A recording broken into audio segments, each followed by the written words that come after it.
Hebrews, Hebrews, Hebrews. This is Israel Wake Up. This is our Women Advanced Bible Study night, the 3rd of July, 2025. Okay, well, we'll be dealing with Naaman and the mother of all demons. We're going to expand that conversation, so but we're going to start right there, okay? Then we also be dealing with lizard people, right? A video that I was watching, lizard people and the rulers of time and space. So we're gonna connect that with the scriptures and with these lost books, and just have a good old time tonight. Okay, you can go to our YouTube channel, The Prophets of Awakening. To our YouTube channel, to Israel Wake Up. Check out our videos. We have over 100 or so videos that you can look at, examine, and get the meat out of these scriptures. These videos will lead you to the truth of the Holy Scriptures. And like I said earlier, this is our Women's Night, and we on here every let me get this. We're on here every Thursday night. For any other women that come across the channel and you want to go all the way in on the scriptures and get a good understanding, a good foundation of what's really going on with these scriptures, tonight is the night. Okay, so this channel was this is for those that don't know, this channel was it's a Messianic, non-Messianic channel. We deal with the Tanakh and the Torah. Tanakh being the Old Testament, so-called Book of Remembrance, and the Torah is the first 5 books of the Old Testament that was given to Moses by our Savior and our Redeemer, the Lord of hosts. Okay, and this channel was created to aid and assist all Hebrews who are waking up in these last days to their true identity. Okay, and like I said, we have our main channel, which is Israel Wake Up. Israel Prophets of Awakening is our main channel, and Israel Wake Up is our women's line, our sister channel. So between the both of them, these channels were created to aid and assist all Hebrews who are waking up, male and female, to their true identity in these last days. Okay. Shalom and welcome to this channel, and welcome to our Women's Advanced Bible Study. We're going to do our normal, which is a moment of silence, prayer, psalms. We have our Women's Health Moment with Michelle, current events. We have some need to know information. We'll open it up for anybody with any questions, comments, any dialogue that they may have. And then we'll go into our topic for discussion, which is, like I said earlier, we'll be dealing with the lizard people, the rulers of time and space. We're going to connect that to the scriptures. Okay, we'll play the video and we'll connect the dots. Okay, then scripture discussion will be we'll be dealing with another article that I came across, but I want to connect it to the knowledge that has been brought forth on this channel. We're going to connect it. It's Naaman, the mother of all demons, right? Okay, we're going to read it and then we'll break it down. We will pick a scripture and we'll break down that scripture and then we'll close out. Okay. So with that being said, this moment of silence is for the Lord of hosts, and all he's doing is bring about our prophesied deliverance in these last days. Okay. Oh Lord, we come before thee at this time that you have set apart for us, and we are thankful for the knowledge and the understanding that you have given unto us up to this point. And we seek thy face, that you shower us with peace and enlightenment and a sense of togetherness. Oh Lord, we see thy hand in the affairs of the world, and we know and understand that what you have spoken in the past will surely come to pass.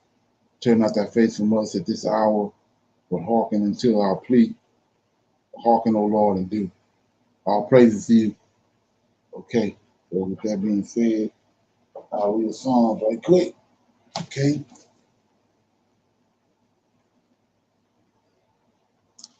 Read Psalms.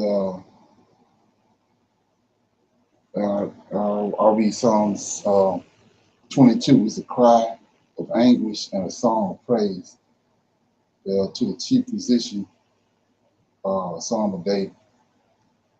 My God, why hast thou forsaken me? Why art thou so far from helping me and from the words of my ruin? O my God, I cry in the daytime, but thou hearest not, and in the night season, and am not silent. But thou art holy, O thou that inhabited the praises of Israel. Our fathers trusted in thee. They trusted, and thou didst deliver them. They cried unto thee, and were delivered. They trusted in thee, and were not confounded. But I am a worm, and no man, a reproach of men, and despised of the people. All they that see me laugh me to scorn. They shout out their lips. They shake their heads, saying, he trusted on the Lord, that he would deliver him. Let him deliver him, seeing he delighted in him. For thou art he that took me out of the womb. Thou didst make me hope when I was upon my mother's breast. I was cast upon thee from the womb. Thou art my God from thy mother's belly. So this is one of the things about waking up in these last days and find out who you are as a with your lineage is and your identity. It's kind of overwhelming. But verse 10 says, I was cast upon thee from the womb. So that's every Israelite. Even though you dealing with another God when you was born. Well, matter of fact, the soul that was placed in the fetus when you was born, he done it. And then after 9 months, he brought you forth out of there. But you didn't know it was him. Thought it was JC. It says 10. I was cast upon thee from the womb. See that? Every Hebrew, Israelite, male or female. I was cast upon thee from the womb. Thou art my God, from my mother's belly. So the time you was born, you was his. Just didn't know it. Be not far from me, for trouble is near, for there is none to help. Many bulls have compassed me. Strong bulls of Bashan have beset me round. They gape upon me with their mouths as ravens and roaring lions. I am poured out like water, and my bones are out of joint. My heart is like wax. It is melted in the midst of my bowels. My strength is dried up like a potsherd, and thy tongue cleaveth into my jaws, and thou hast brought me into the dust of death. For dogs have compassed me, the assembly of the wicked have enclosed me. They pierced my hands and my feet. I may tell all my bones. They look not, or look. They look and stare upon me. They part my garments among them and cast lots upon my vesture. But be thou not thou far from me, O Lord, O my God. Uh, Haste thee to help me. Deliver my soul from the sword, my darling from the power of the dog. Save me from the lion's mouth, for thou hast heard me from the horns of the unicorn. I will declare thy name unto my brethren in the midst of the congregation, will I praise thee. Yea, ye that fear the Lord, praise him. All ye that seed of Jacob, glorify him and fear him. All ye seed of Israel, for he have not despised nor abhorred the afflictions of the afflicted, neither have he had hid his face from him. But when he cried unto him, he heard. My praise shall be of thee in the great congregation, and I will pay my vow before them that fear him. The meek shall eat and be satisfied. They shall praise the Lord that seek him. Your heart shall live forever. All the ends of the world shall remember and turn unto the Lord, and all the kindred of the nations shall worship before thee. For the kingdoms is the Lord, and he is the governor among the nations. And they that be fat upon the earth shall eat and worship. All they that go down into the dust shall bow before him, and none can keep alive his own soul. The seed shall serve him, it shall be accounted to the Lord for a generation. They shall come and shall declare his righteousness unto a people that shall be born. He have done this. Okay, so that was Psalm 22. Any comments on that? They got any comments? Shalom, everyone. Yes, sir. It sounds like the person is crying out to God and thanking Him for saving him from his enemies, and that the Lord is going to be with us. His the one he his people. He's the one He's chosen. He's going to be with us. And when the enemies come about, trust in the Lord that He's going to be there for you. Right, okay, yeah. Anybody else? Shalom. Um, so if you could recap this, if I understand it from that song. So, um, the Lord God You low? allowed. Hello, can you hear me? Yeah, it's low. Yes, can you hear me? Yeah, Okay, the Lord God allowed Satan to be in the sperm of the male, but when the birth canal happened, then the soul of the Lord came into that child. Is that what you were saying about that? no, this the seed, the life. Just like with Adam, Right. when Adam was laying there, he formed him. They formed him, and then he was laying there, but there was no life in him. Then the Lord of hosts breathed a breath of life into him. He became a living soul. So every person, when the mother and the parent, the man and the woman, they get together, then they have this seed, and they start forming into a fetus. That's we don't know when it happens, but at that point, he puts the spirit of life into that seed, to the fetus. He does. They Okay. doing it. That's the purpose of these seven angels. So then when it's time for a person to pass, he's there to take that soul. If that soul came from, if they place the soul, or he placed the soul in the body, then he's gonna take the soul and take it to heaven. That's how you get wicked spirits, because of the spirit that's in those giants didn't come from heaven. So when they pass away, it goes down into the pit. They, those angels not there to take their soul and ascend it back to heaven. That's their role. So that's why I want to expound on this right here. I'm gonna start in that verse. When you understand it, I'm starting at verse uh, 11. It says, "Be not far from me, for trouble is near, for there is none to help." So David's saying, "You're getting ready to pass away. You're getting ready to leave, depart this world." So when he depart this world, the spirit, his spirit gonna disconnect from the body. And that's what he's saying. 12. Many bulls have compassed me. Strong bulls from the sun have beset me round about. They gape upon me with their mouths as raving and roaring lions. So they were sitting there waiting on him. The spirit lead the body. And there they are. Then 14 says, I am poured out like water. All my bones are out of joint. My heart is like wax.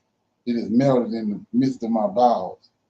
My strength is dried up like a potsherd, and my tongue cleaved into my jaw, that means dead, right? Thou hast body, thou hast brought me into the dust of death. So he passed away. Now here you go. These are the wicked spirits. For dogs have compassed me. The assembly of wicked have enclosed me. They closed in on me. They pierced my hand and my feet.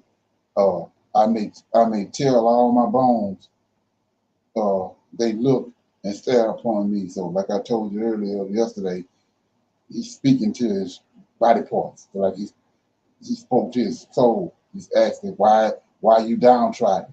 Telling him to lift himself up and praise the Lord. So he's doing the same thing right into his bones. So anyway, it says, I tell all my bones, they look and stare upon me. They part my garments. So he died. He got the body there, the garment there on the body, but he ain't in the body. He ain't there. Okay, let that front make. They part my garments among them and cast lots upon my vesture. Right? But be not thou far from me, O Lord, O my strength. Haste thee to help me. So he wanted to be there. Deliver my soul. So he wanted to, when he leave the body, he wanted the Lord to be there. Right? Deliver my soul from the sword and my darlings from the power of the dog. Save me from the lion's mouth, for thou hast heard me from the horn of the unicorn. So when David was alive, the temple, the four horns that he had Moses them to make at the altar in the temple. They that's where he'd be at the king. So he's saying that when you was alive, you heard me. You heard all of my prayers and all the cry when I cried out to you at the horn at these horns. That's what he's talking about. So with that being said, anybody else got any comments on that? Okay. So with that being said, we're gonna go to our uh, women's health moment. Women's health. Okay. Yes, sir. Shalom, everyone.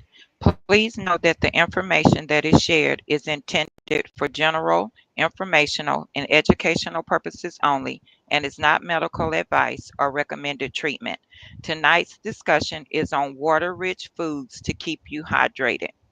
Proper hydration is crucial for maintaining good health, but drinking water is not the only way to stay hydrated. Foods that contain a lot of water include many fruits and vegetables.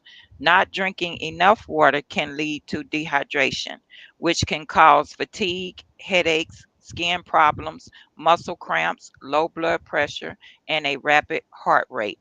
Moreover, prolonged dehydration can lead to more serious complications.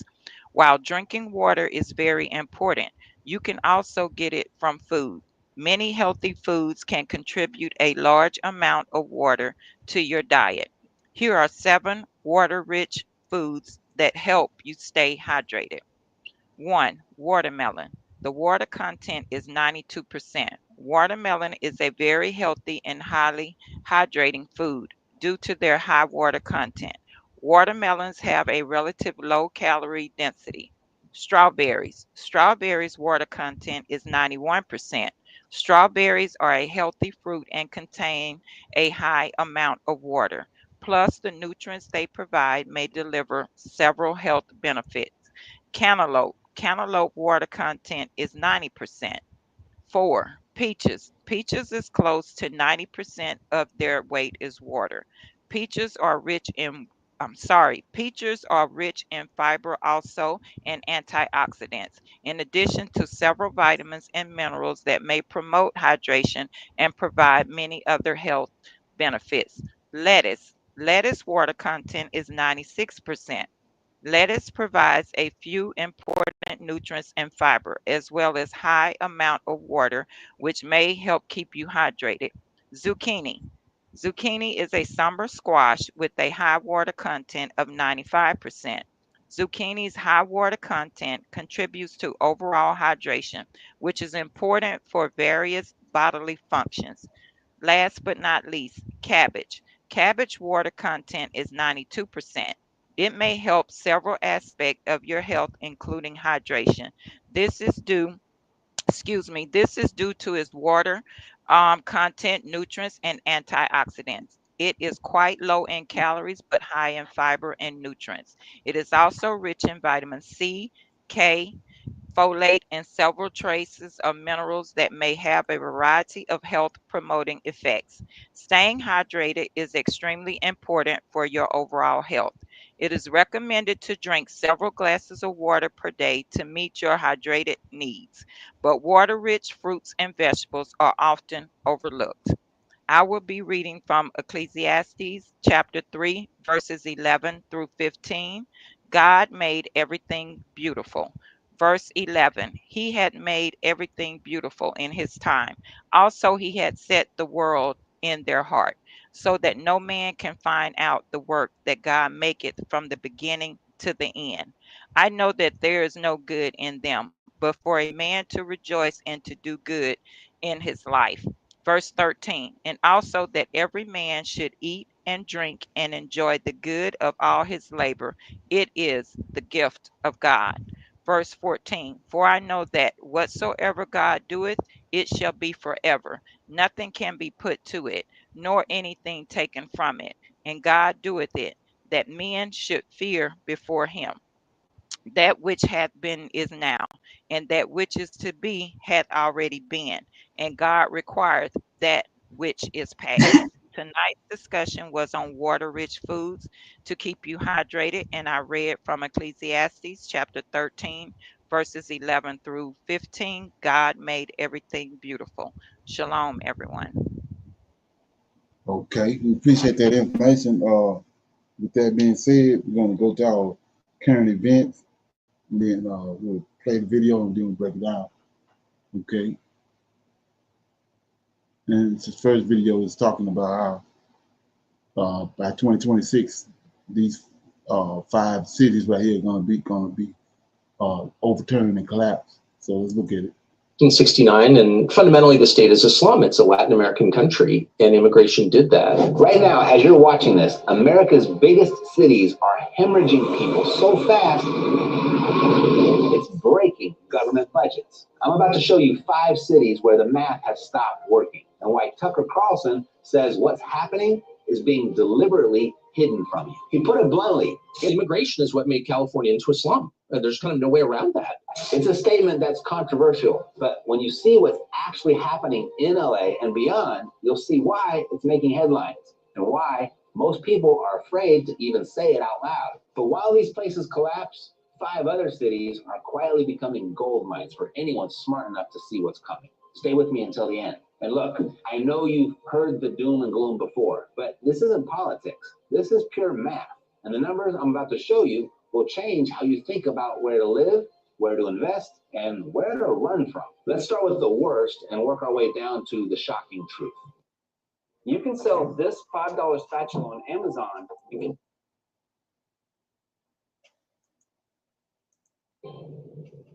Number 5, Philadelphia. And I'm starting here because what's happening in Philly is a preview of what could easily be coming everywhere else. I mean, picture this. Nearly 3 out of 10 kids in Philadelphia live in poverty. Not struggling, actual poverty. The opioid crisis has turned entire neighborhoods into open-air drug markets. Kensington Avenue looks like a zombie apocalypse movie, and it's been that way for years. But what should terrify you, car thefts jumped 70% in 1 year. That's not a crime wave, that's societal breakdown.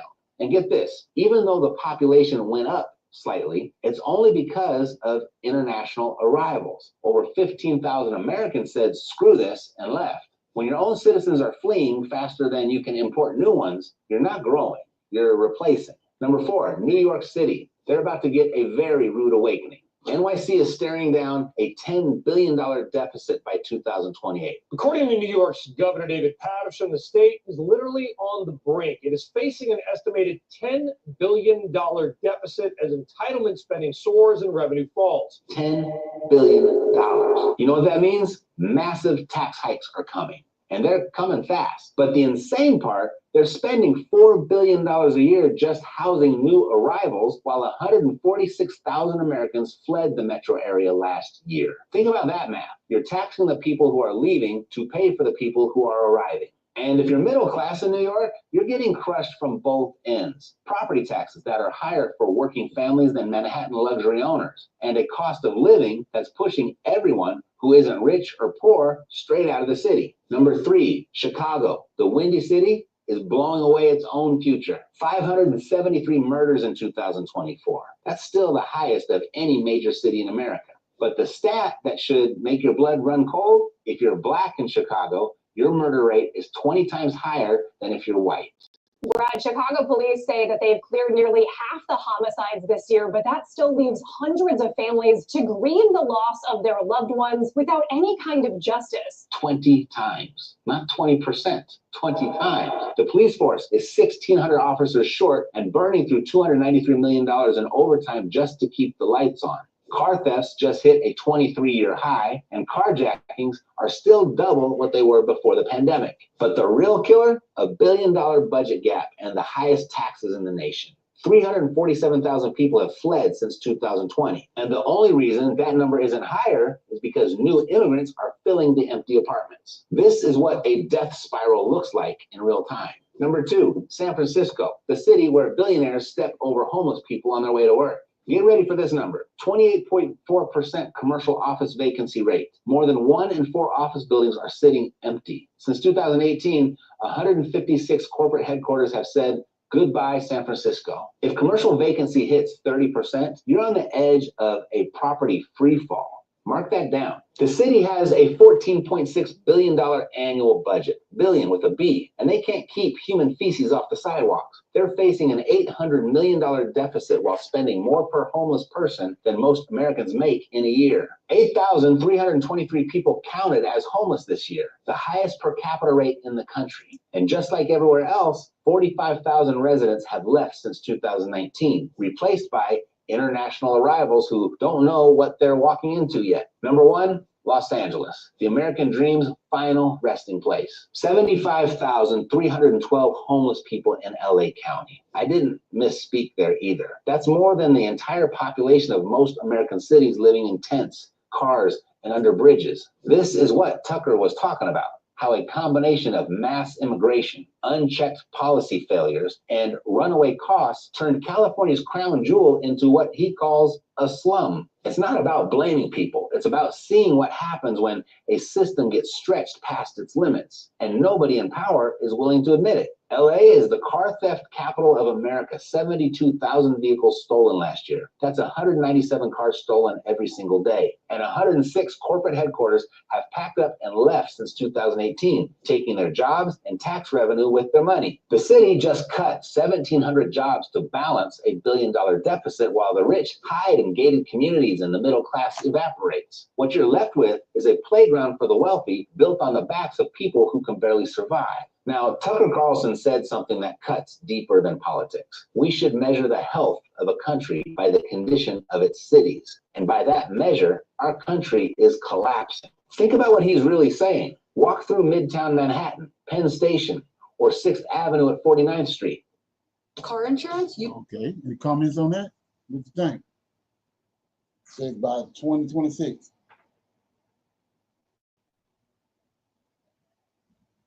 Okay. No comments on that? Yeah. So they said by 2026, these 5 countries going to be collapsed. They're going to be. Okay. Awesome. Shalom. Yes, sir. That means in the next, what, six months. January will be the 6th month. Exactly. So it's going to take 6 months, and those cities are going down, further down. You're looking at it collapsing. Yeah, that's my whole thing about it. People, they on day-to-day, going day-to-day, they ain't looking and seeing that what's actually happening around them. As if it's just gonna be, gonna continue to go on when you can see that everything is being is collapsing, it's going away. It's this system is not working. Okay. Shalom. So what cities may be next? Do you think that they would go for? I know they said California. I mean, New York. What about New Jersey and surrounding cities, states around New York, and then the surrounding the border cities of California? I mean, states of California, because they will leak into those cities. Would that happen like that? It's after these 5 cities fold. If you notice, these 5 cities right here are sanctuary cities. And those are the ones that the Republicans, especially the MAGA, they are attacking. They're attacking those cities. Those cities being attacked. They causing them to collapse. All 5 of those cities are sanctuary cities. So with these cities right here is in a pickle, you gotta know everything around it is in a pickle. So when these go, then it's gonna be like a domino effect, which they already know that. So yeah. Anybody else? Okay, so we go to the next video. Let me see what we got. Yeah, this is tied to that. Like I said, it's controlled demo, y'all. So here we go. While this going on, we're gonna look at this. Perhaps this is the number.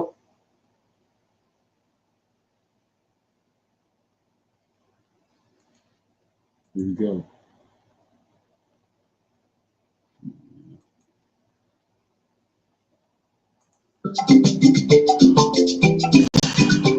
Breaking. AU leader announces when One Africa government will officially start operating.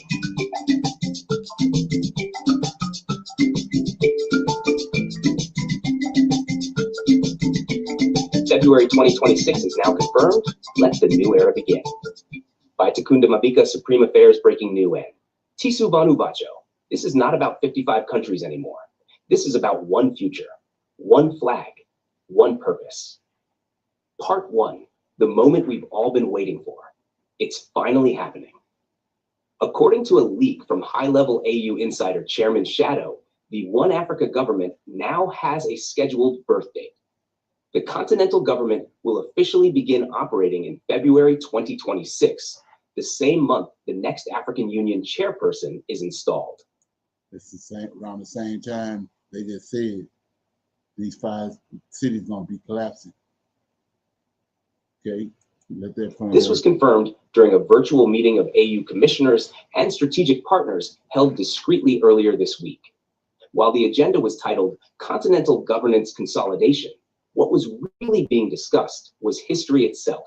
And make no mistake, this isn't theory anymore. It's a scheduled transformation. Part 2, why February 2026? You might be asking, why then? Chairman Shadow broke it down in a classified debrief. February 2026 represents the end of foundational planning, the completion of necessary tech infrastructure, and the symbolic handover of continental responsibility to the new era. The date aligns with 1. The end of João Lourenço's AU chair term, Angola.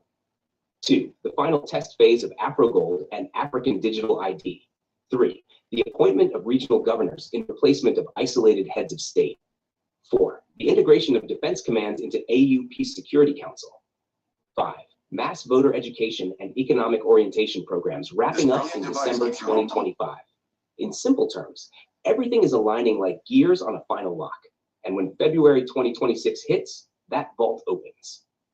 Part 3, what exactly will start? Here's what becomes official in February 2026. Continental Parliament. AU lawmakers gain real executive power. One Africa citizenship. Anyone with a digital ID will have legal access to work, live, vote, and trade anywhere in Africa. AfroGold activation, the long-awaited gold-backed currency, will start operating between state reserves, public payments, and inter-African commerce.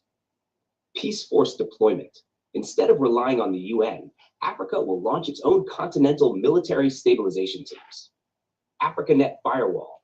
AU's cybersecurity division will begin overseeing a semi-sovereign African internet and data network, similar to China's model. Judicial body. A new continental court structure will handle cross-border crimes, corruption, and military coups. As Chairman Shadow said, it will no longer be 55 states talking. It will be one government acting. Part 4, voices behind the curtain. Who's behind this final push? Chairperson João Lourenço, the quiet power broker pushing unity without drama. His team helped coordinate private support from Southern and Central African leaders. Mahmoud Ali Yusuf, the engine room operator, overseeing the build-out of IDs, apps, and digital finance platforms. Chairman Shadow SABN's key source, a digital ghost moving across borders, connected to every committee, every classified draft, every elite Zoom call. Mama Pan Africa, her job, make sure no citizen is left behind. She's writing the cultural, legal, and psychological onboarding documents, making unity relatable to the go-go in Malawi or the street vendor in Sierra Leone. We're Phoenix Energy. Oh, Notice what he said, Mama Pan Africa. So he'll say this is a controlled demo job. Check it out. Peacekeeping commander turned AU strategist. He's planning the Continental Army Command System, ensuring no member country becomes a rogue state. The economist of Addis, a soft-spoken numbers genius, managing AfroGold's basket reserve metrics. Every time a diplomat panics about gold stability, he reminds them, don't compare us to Europe. We are Africa. Part 5, the world is watching. This move has shaken the old world order. US reaction, a leaked document from AFRICOM, flagged the shift as a continental autonomy threat, warning that if Africa unites its economy and defense, foreign influence will diminish drastically. France, panicking over potential exit from Francophone military bases and CFA franc dependence. France is now aggressively trying to influence the AfroGold Charter to keep financial leverage. China, openly supportive. Chairman Shadow says China sees Africa's unification as proof that anti-Western bloc building is working. They've offered satellite access, Beidou, digital architecture funding, and fintech security partnerships. Okay. Any comments on that? Like I say, while America's going down, Africa is rising. Okay, that's not a coincidence. Okay. No comments on that? Okay. Got some need to know information right here. It's tied to the 2 videos we just listened to. Check it out. The United States is a declining empire. The Palestinians have demonstrated that even under genocidal oppression, they're not leaving. The Jewish part of Israel is 7 million people. Iran has 90 million people. You don't attack a country of 90 million with 7 million. And Mr. Trump, when he listened apparently to Mr. Netanyahu, what he had unleashed was a conflict between Israel and Iran. They can shoot missiles into Israel, and nobody can stop them. It's the larger historical dead end that's being acted out. I would want to be a little different from some of the other commentaries on the war, because everyone is, of course, focused on it, and put it in a historical perspective, which won't surprise you because you'll hear me saying what you've heard me say before on this program. The United States is a declining empire. And what you see week after week, and now year after year, are the symptoms, the signs of that. And let me give you some examples.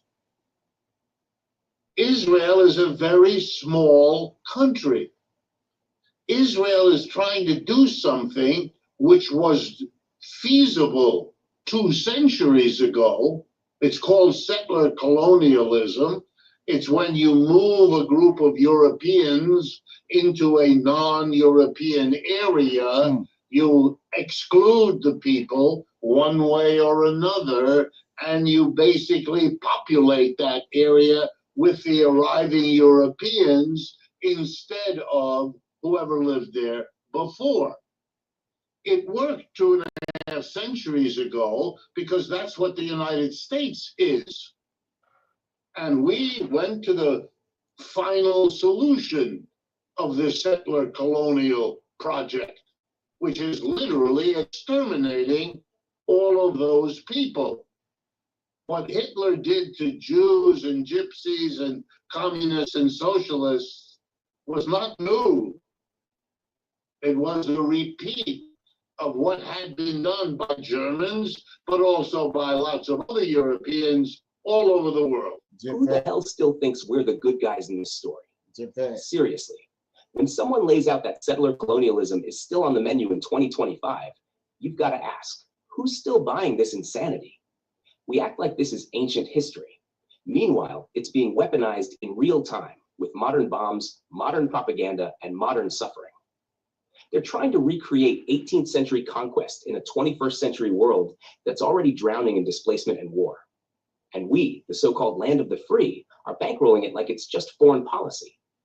No, it's legacy violence. And here's the gut punch. It's not a bug of empire. It's the business model. And what he says next, that's where it explodes.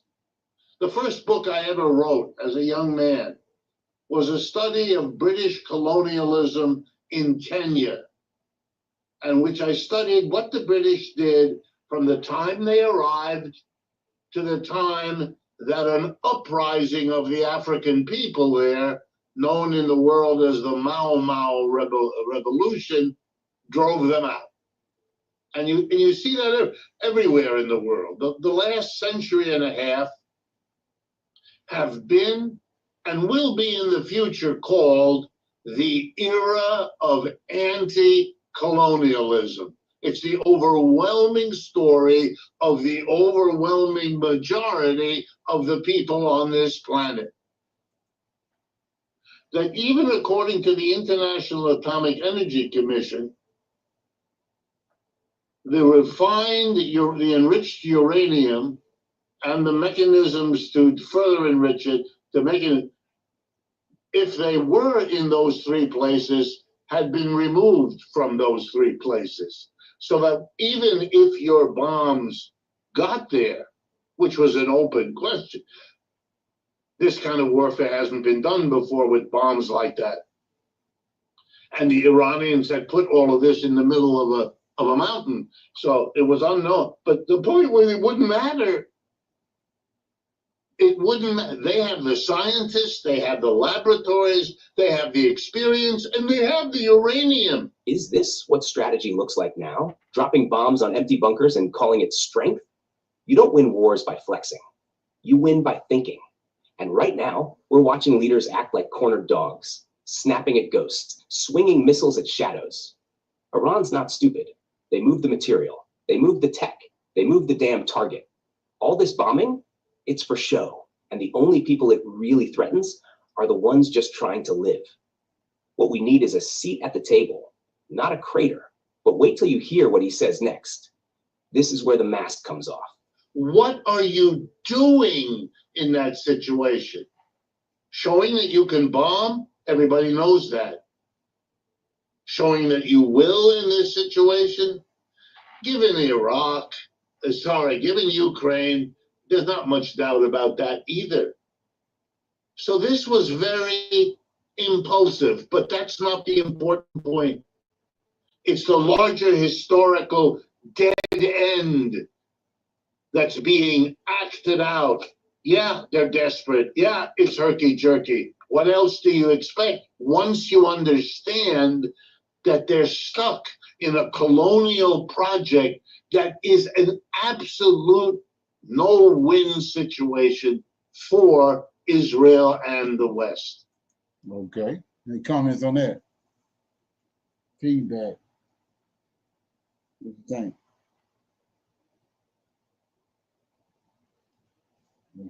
Okay. I'm gonna open it up for some Q&A. Anybody have any questions, comments about anything that they came across or they heard on this channel, any research they want to talk about, any kind of something they want to bring forward?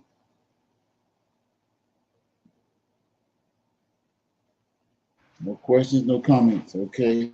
Let me see what I can do here. I got play this right here, then we'll go into our topic of discussion. Okay. Here we go. States doesn't gain anything. The Zionist axis from the Beltway. So if you haven't paid no attention to this, we at the end, right? This reality that we're looking at is coming fast to an end. So in New York City, and then the Atlanticist ramifications all the way to Europe, and then all the way to Tel Aviv. It's exactly what they wanted since the late 90s. It's the clean break outline. It's what Paul Wolfowitz was discussing with Bibi Netanyahu in 97, 98, when the neocons were out of power.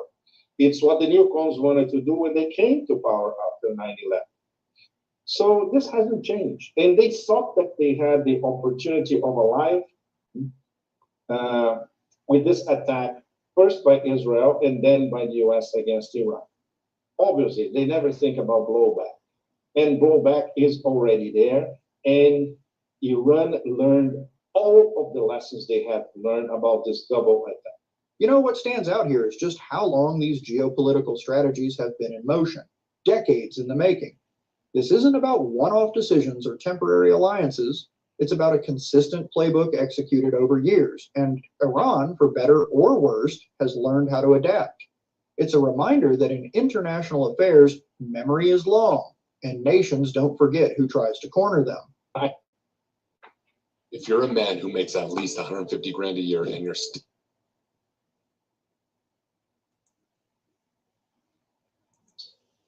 I arrived yesterday. Today, I met by accident an Iranian working for the Iranian embassy in Brasilia. And he told me, look, President Pezeshkian may not come, but Foreign Minister Arachi may come. And yes, everybody in Tehran, we are ready. He just confirmed what all of us know, talking to our contacts in Tehran and in other parts of Iran. And it's going to be much, much, much more hardcore than what happened until the so-called ceasefire, which is not going to last too long. That right there tells you everything about the mood. Expectations are low and trust is even lower. When ceasefires are viewed as mere pauses rather than genuine progress, it's a sign that deeper conflict is baked into the system. So, according to what America did when they bombed Iran, this video is talking about what BRICS is getting ready to do, is unleash on the West. And nobody seems to know that. But here we go.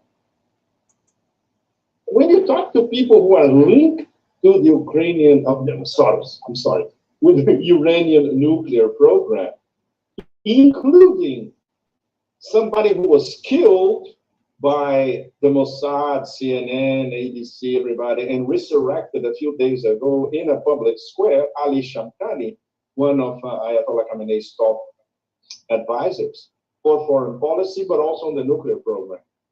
They know, look, we have enriched enough uranium. If we decide to make a bomb, we can do it. But there's no decision, because this is according to Shiite theology, is a very complex matter. It would require Ayatollah Khamenei rescinding his fatwa and Khomeini's previous fatwa from the 1980s. So this is a very complex matter. They don't need it. They have their ballistic missile program, which is enough to erase Israel if they want it. And the Pentagon now, I assume, knows that for a fact. Just looking at the 1/3 of central Tel Aviv destroyed by some of their missiles. This point about Tel Aviv is sobering.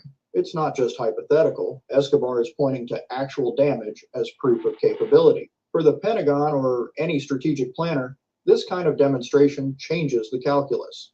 It forces a reckoning with deterrence in a way the West might not have fully considered. Why does the West fear BRICS? This is what we're going to see next week, Judge. Today is Monday, right? BRICS starts on Sunday. There are a lot of preparatory meetings here. I would not say great expectations, because compared to the Russian presidency last year, the Brazilian presidency this year is weak, to say the least, and I'm being diplomatic.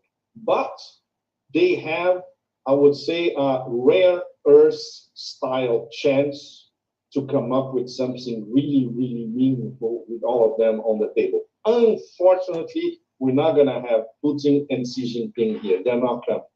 For a minute, Lavrov and Moghi are coming. And maybe President Pezeshkian won't be here, so there'll be Arachi. But even if we have all these three top BRICS, their foreign ministers, it's already very, very important. And the fact that the three can tell the other BRICS, look, wake up. This war is against all of us. Are you ready to do something about it? This is what we are expecting from. I'm not sure we're going to have, for instance, a final declaration next week that is going to be really hardcore. But we are expecting at least a signal that BRICS understands that this is a war against all of them. Now that's a crucial shift. When BRICS nations begin to view external pressure not as isolated threats, but as collective targeting, you're seeing the foundation of a new kind of geopolitical bloc. One not just economic, but defensive in nature. When you say this is a war, do you mean the economic war or the violent military war? Both, Judge. Geoeconomic war, for instance, I'll try to give you and our audience the 30-second version of why Iran was attacked now. Because Iran is the absolute essential crossroads in terms of connectivity corridors in Eurasia. From the Chinese point of view, east to west, and from the Russian point of view, north to south. Iran is where the Chinese Silk Roads meet with the international north-south transportation corridor. So this involves at least 4 top BRICS: Russia, China, India, and Iran. So if you have a war and you have destroyed Iran or a regime changed Iran, with one stroke, you destroy the whole process of Eurasia integration via connectivity corridors. This is as concise as possible. You know, of course, we could go on forever about this, but this is the headline. And this is the main reason for this war, in fact. What he's describing is pure strategic disruption. Take out Iran and you sever the connective tissue of Eurasia. Whether or not one agrees with that interpretation, it's clear that geography is power, and Iran sits right in the middle of it. Okay, any comments on that? What do you think?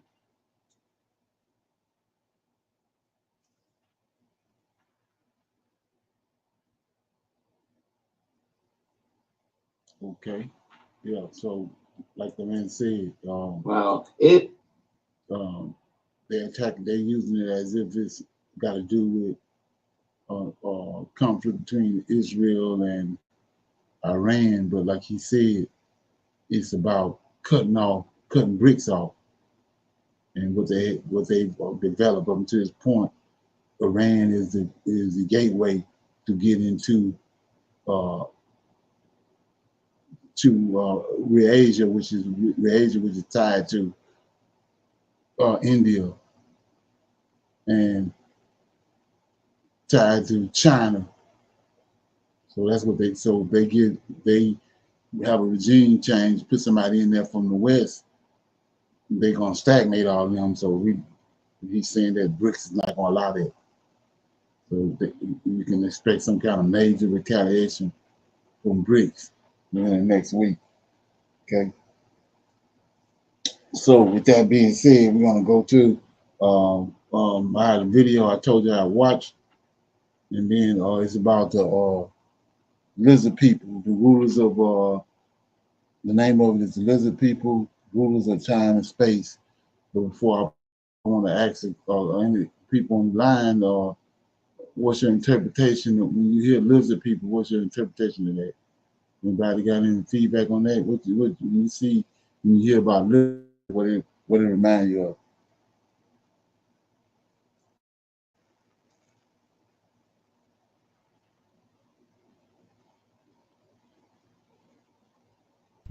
I think for me, shalom everyone. For me it starts back with the fallen angels, right? Sleeping with human women. I think it comes from that. Okay. So you saying that's where the lizard people came from? I think so. Cain descendants also, I think so. Being part of the serpent, I think it goes, way back and Right. carried on.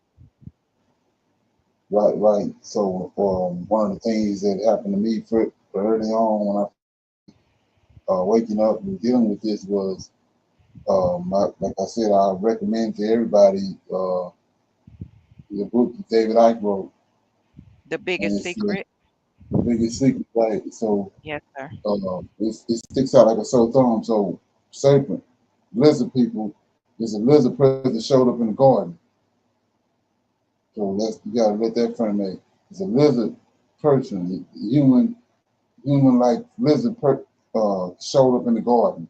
So that means that he already had to exist. They show up in the garden.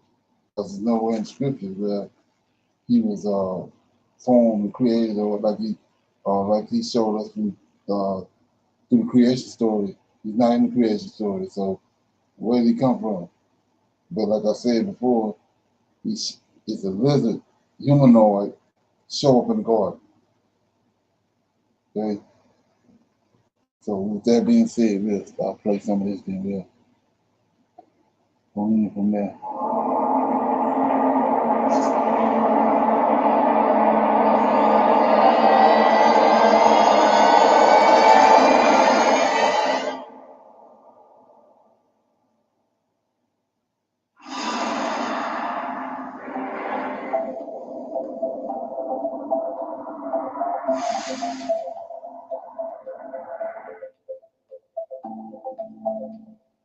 The evidence we are about to present to you has the potential to rewrite thousands of years of human history. It will present evidence that suggests ancient serpent or lizard-like aliens came thousands of years ago and played a role in creating religion, humanity, and are still among us today. The evidence is based on extensive research of ancient myths, texts, archaeological finds, science, and other sources. We will explore the various cultures around the world that have legends and stories of serpent-like aliens who created humans and the religious systems used to control them. We will also look at symbols and artifacts from ancient civilizations that point to an alien origin. We will also present evidence that these ancient aliens are still among us today. We will look at the various stories of So he just said that these humanoid lizard-like beings is still amongst us today. So we just, in conversation before we started, it's a serpent, lizard-like alien showed up in the garden. And then to this day, according to this what we just heard, they still here. Okay. alien abduction, UFO sightings, and mysterious disappearances that have been reported around the world. We will also present evidence that these aliens have been manipulating world events and are using religion and other means to secretly control humanity. This is an exciting journey into the unknown, with evidence that challenges accepted beliefs and forces us to consider the possibility that an alien race may have been manipulating us for thousands of years. Prepare to have your beliefs challenged and your minds opened. The concept that alien serpent-like creatures came to Earth thousands of years ago and created religion, humanity, and still control us even now is a controversial one. Many people believe that this is a myth, while others argue that it is true. We will prove the point in several ways.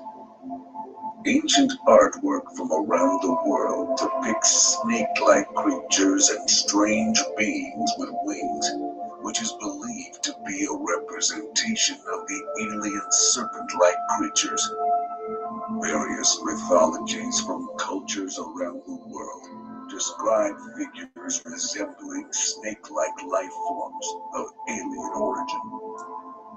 Several ancient texts describe events that could be interpreted as alien contact, such as the Epic of Gilgamesh. Ancient civilizations, such as the Sumerians, Egyptians, and Mayans, had advanced knowledge of astronomy and mathematics that could not be explained by their primitive technology.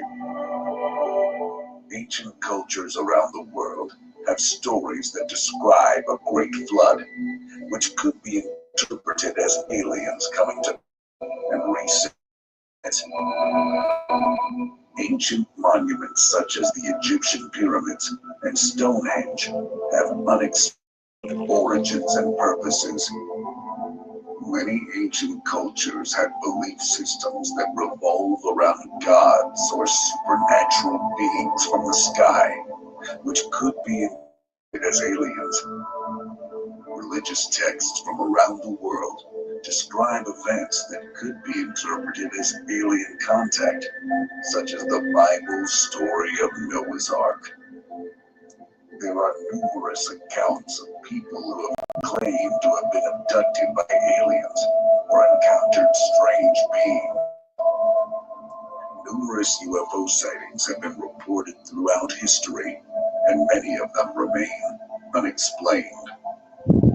Many modern technologies have origins that can be traced back to ancient civilizations, such as the flying machine described in the Rig Veda. There are numerous accounts of ancient artifacts with mysterious origins, such as the Antikythera mechanism, a complex device that was discovered in a shipwreck off the coast of Greece. There have been numerous reports of mysterious lights in the sky and strange structures on the ground, which could be interpreted as evidence of alien activity. Crop circles have been found all over the world, and many of them have intricate designs that could not have been created by humans.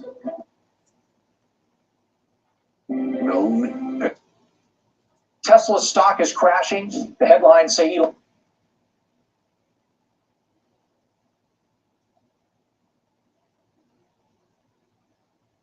As the cup of the Agatho demon, meaning simply good serpent. This serpent-consecrated cup of wine was handed around after supper, just like at the Last Supper of Christ, and was received with much shouting and joyousness. The hymn sung via the serpent to the Supreme was just the same as the one sung in the memory of the Python at Delphi on the seventh day of the week. Now, thousands of years later, Christians still take the cup of Christ, who was called the Good Serpent by the Gnostics.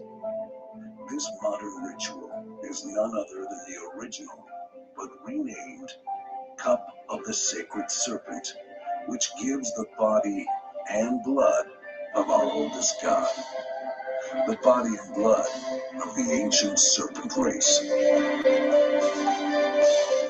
A 3rd century Persian teacher, known as Manes, who said that Christianity had got things wrong and he was here to put it right, attempted to revive these old ways. Regardless of the Christian attempts to kill off Manichaeism, it survived until the 13th century.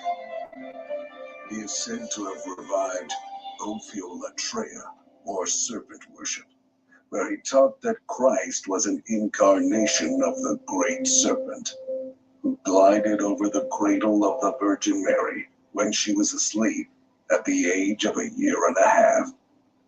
But the worship of the serpent was much more ancient than even Manes stated. In Britain, the serpent god was Hu, the dragon ruler of the world, a statement remarkably similar to that of the Ophites. The druid was known as a natter, now known as an adder, and as the adder was the symbol of the god Hu, The Druids were, quote, ophites of the original stock. They worshipped also Balai or Baal. So in this respect, the Druids were probably the last truly serpent-worshipping priests in Europe. So anybody got any idea who the Druids were? No, sir. That's at Stonehenge. That Stonehenge, you know what Stonehenge is? What it is? Those The big big, stone lions. right. Yeah, that was Druids. Druids, that was a setup by them, and they worship. But like the guy was just telling you, they worship the serpent. They were serpent worship. And not only that, those Druids were giants. That's who Merlin is in the movie with what's that King Arthur with the hat on, the big old long pointed hat. That's what the Druids wore. So that's what the Druids were. They would say, like the guy was saying, when you go, everything that's going on now with Christianity, they just took it from worshiping the serpent. Like I said, when they got our records, once they got our records and got a hold of our records, especially at Alexandria, that's when they transformed it. Same with how we know how they just replaced JC with Lord of Hosts. So it's the same thing right here. They took JC, JC, which is like he said, is the serpent worship, and they put it over and made Christianity out of it, and put JC there, and removed our God. Okay, we'll play a little more of this. Remnant of ancient days, long forgotten, but remembered in words and deeds. According to Herodotus, a sacred serpent was fed honey cakes once a month at the Acropolis in Athens. These honey cakes were marked with the omphalos. Same thing they doing now with wafers in the Catholic Church. The superstition of the omphalos was widespread, like the serpent, believed from India to Greece. It is a sphere or orb with spiral lines thought to represent serpents coiled. There are similar markings on ancient stone monuments across the world. To the Etruscans of ancient Italy, the omphalos was seen as a route to another world. It was placed in a trench called a mundus, and fruits were lowered into the trench, which was then covered by a huge stone. The entire city was centered on this spot, with all roads leading to and from it. This is a remnant of the idea that the serpent race came from another world, and the omphalos, a representation of the devices used for travel. Probably. Okay, so let's look at, we're going to bounce off of that right there. So we saw that in the beginning, the serpent showed up in the garden. And there's no evidence nowhere in the creation story where he was created. But he showed up in the garden, which we know was none other than Samuel, which is an angel, archangel. So before that, like I told you, it's when we go to Genesis chapter 1, verses 1 and 2, it's a flood over the whole earth. So you say, what you talking about? Well, Noah's time. They returned to the earth and it's a flood. And then the water dried up and then Noah got off the boat. Well, the same thing right here is a flood. And the reason why Noah's flood came was what the angels had done, the seed and the big knowledge they had brought to the earth.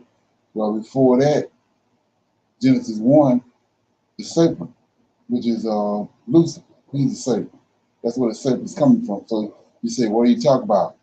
Well, when you understand that as above and so below, we got a later on in Israel's history, they came out of Egypt, they became a nation, they got to the land of Israel, and Most High made a covenant with Aaron that he was going to be the high priest. And then I read it all the time, Numbers, he took the Levites and made a priesthood. Aaron's seed was a priest and the Levites was under them. There was a priesthood. So you say, what are you talking about? Well, they had a priesthood in heaven. And Lucifer was the priest. And he had a race of beings under him, which was serpents. And so the Bible tells us that he took a third of the, well, they even took it and put it out of context, but I'm putting it in context. So he took a third of, when there's a war in heaven,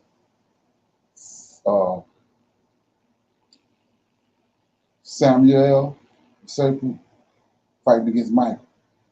And when you understand who Michael is, he wasn't gonna overpower Michael. Michael overpowered him and his angels. Satan and his angels fought against Michael and his angels. Well, who was Satan's angels? Serpents. Serpentine beings. They was the priesthood. So when he was cast out, that 1/3 of the angels that were subject to him was cast out with him.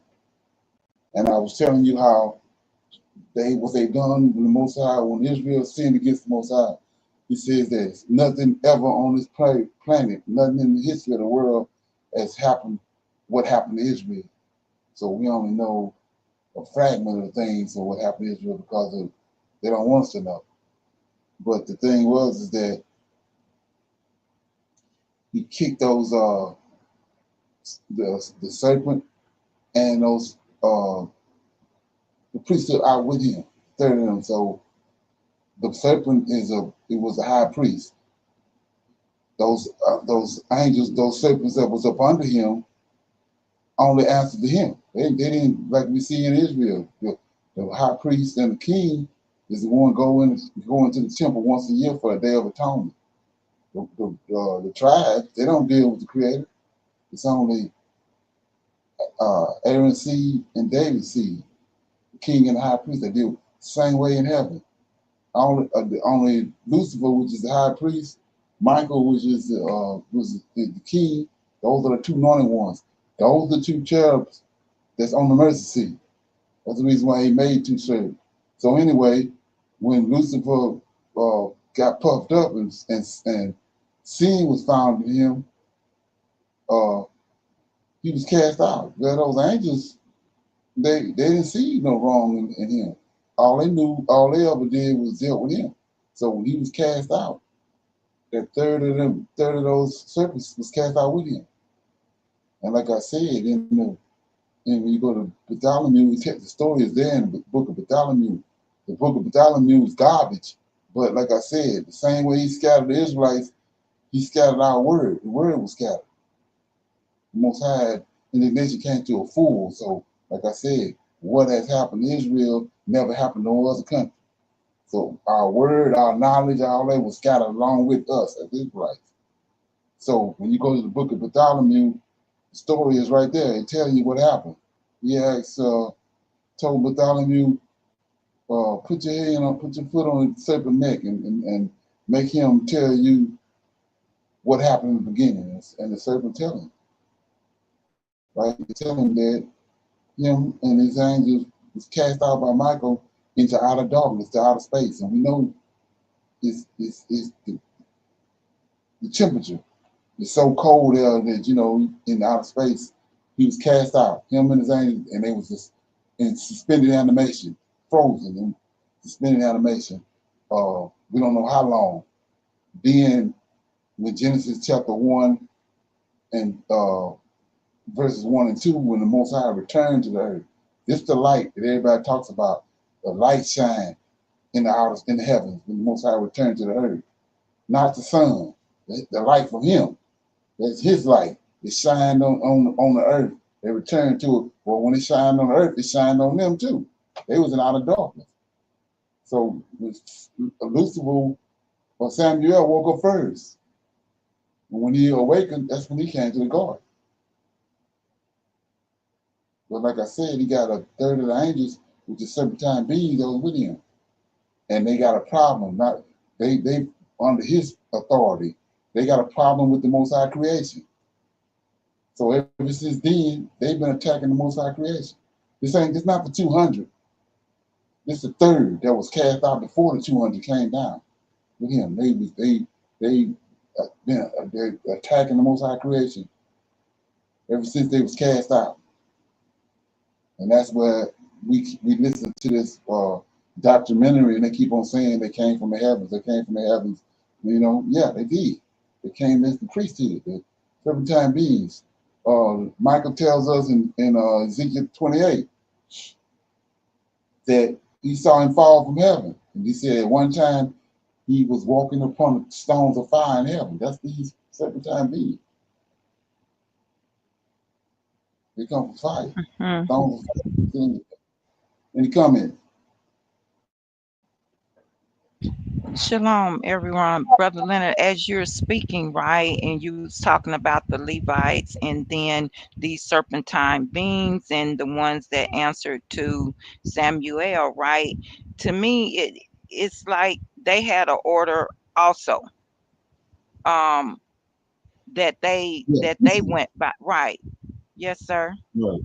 As you Yeah, were talking about that, right? A priesthood, right? Yes, sir. Yeah. And as you were talking, when you read in the book of The Biggest Secret, they call it now brotherhood. You know, they've changed the names, Exactly. like you say. Right. And one more comment, sir. When you was playing earlier in the video about the blood, right? Right. And doing communion or whatever when we was in church, right? That blood that was in that cup started with the serpent's blood. Right. But JC says something like, this is the blood of my covenant or something he says in Matthew when it, yes, sir, when it comes to that. And as you were saying, we don't know how far this stuff goes back that's connected to religion. It's very deep. I mean, as you were playing some of that video, I was just thinking about how deep this is and how much we have been fooled by all of this. Right. So we talk about the first 5 books of the Old Testament and where they came from, right? The Lord of hosts on Mount Sinai. When Moses was up on Mount Sinai for the 40 days and 40 nights, he gave him the history of the world from the beginning all the way to Moses' time on the mountain, right? Yes, sir. Okay, so these at one point, these angels, these serpentine beings and Lucifer, they was operating in heaven, and it was it's a temple in heaven. We saw in the book of Enoch. When Enoch came to he says there's a building made of crystal, right? Yes. So that priesthood operated in that. That's the brotherhood. They just brought it here. And now it's tainted. But at one point they was operating in the temple that was in heaven. It's like the Levites did. The Levites did the same thing. They tainted the Most High's what was shown to them, what he gave to Moses. They perverted it. So like I said, and then we know that the Levites is no other man. He says the wisdom from the Most High is at the mouth of the priest and the Levites. Ain't no other men like them. He says, and men wonder that. Well, these serpentine beings the same way. That's why they're so highly intelligent. They priest. They're priesthood. So they got all the knowledge. So that's where you're getting all the knowledge from. And they're using it against us. They form, yes, like you said, they the one forming all this religions and all that.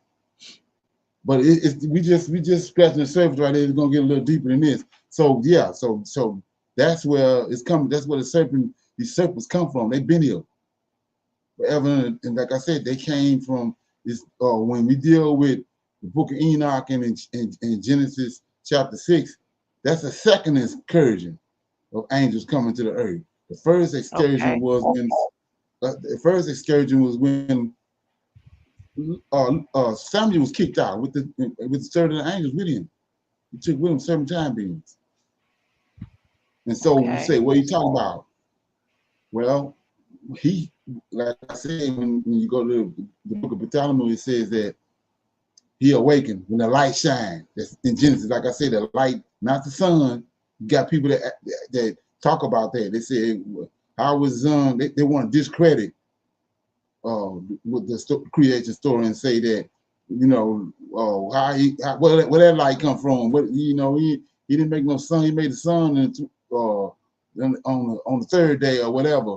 But it's the light that she kind of going from the Most High. Just like we see David keep saying, shine forth. That light. And when that light shined forth on the earth, that's when Lucifer woke up and came to the garden. He was been cast out. The tree of knowledge and good. He knew both evil, wickedness, and good. Came to the garden. Shalom, So that's how you go ahead. Excuse me. Yes, sir. Shalom. I just have a question on that. Because, you know, is that why they call Lucifer the light bringer? Well, they call him the light bringer too. One of the reasons was because, you know, when they said that Eve, when you understand what actually happened in the garden, she said the tree of knowledge of good and evil, she looked on him and she saw that it was good for food and to be desired and all that. That's what he's talking about. Okay. His essence is he was a translucent being. Okay. And it appealed to her. She looked when she saw him. That's why she said, I have gotten a man from God. But remember what he told her. God doeth know in the day that you eat thereof the knowledge he got, which is knowledge of good and evil. Right. You know, then you're gonna be like us. Your eyes will be on. Right, your eyes will be open. That's what happens. It's not no apple. So as far as these priesthood that we talking about, they go all the way back to these serpentine beings, they see Lucifer as the liberator. When he came to the garden, they saying that the God, the Yahweh, was overbearing, and he had all these rules and strict that had people bound, and so when Lucifer came, he liberated the world. He liberated mankind. So that's where the work started. And then, like I said, you get to the point where you get to when Israel sinned and was cast off. That's when they took that knowledge. After Israel was no more, they took that knowledge and made a New Testament with it and bind it, and they got a hold of our records and they combined it. So when you sitting there thinking that the God they're talking about is created God, they talking about they God. And we're gonna get into that in a minute. Like I said, like I said before, we see where, and then the Egyptians, why the Egyptians worshiping the woman? And the Greeks came behind them. The Greeks got they was idiots. They got all their authority when they came in contact with in Egypt. So they got their knowledge from there. The Egyptians got the knowledge from the serpents. You see on their crown, they got a serpent on their crown. But anyway, so you say, what are you talking about? Lucifer came to the garden and he slept over with a woman. These 200 angels that came, they slipped over with a woman. These serpent beings. That's where their downfall was at. So they worship the woman. And so that's why when you get to the New Testament, you start seeing all these women all over the place. But when you're in the Old Testament, when you're in the Tanakh and all the stories that we deal with in Tanakh, we don't see that. It's because they superimpose it on us. Like I said, using typology and all that stuff. They superimposed it. Once they got our knowledge, they superimposed it and changed things all around. Like I say, all of a sudden now the woman is a woman that's wisdom. Right. We know it ain't we know the woman in earth, in heaven. Okay? Yeah. So they superimpose it. But like I said before, I'm just laying the foundation because we're gonna go somewhere else in a minute. So that's where these serpents came from. They was in heaven. They came to the earth. But they, like I said, it was a excursion before Genesis chapter 6 when the 200 angels came down. Those serpents was with Lucifer. And like he said, when the light shined, he came, he awakened, came to the garden. Well, those other ones, they watching him. He was the only one showed up in the garden, but they watching, they observe, they watching. They observing him, what he done. Then Genesis 6 comes, there you go. They all they're doing is predicating off of what Lucifer had done.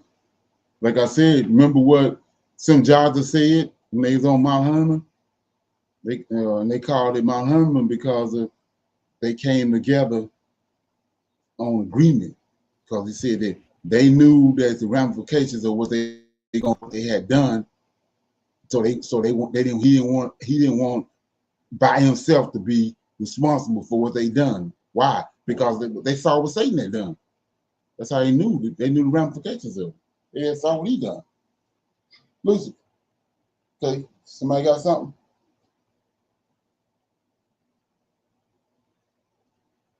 Yeah, something. Somebody had something? No, sir, I'm good. Okay, so that's where all that's coming from. Like I said, even you gotta even look at that's been taken out of the story too. Right after the flood, I was telling you about it. You had another Canaan after the flood. They went to Mount Hermon where they had written they had etched all those writings and everything that they was doing. This brotherhood, they had etched it in stone on the mountain in Shinar.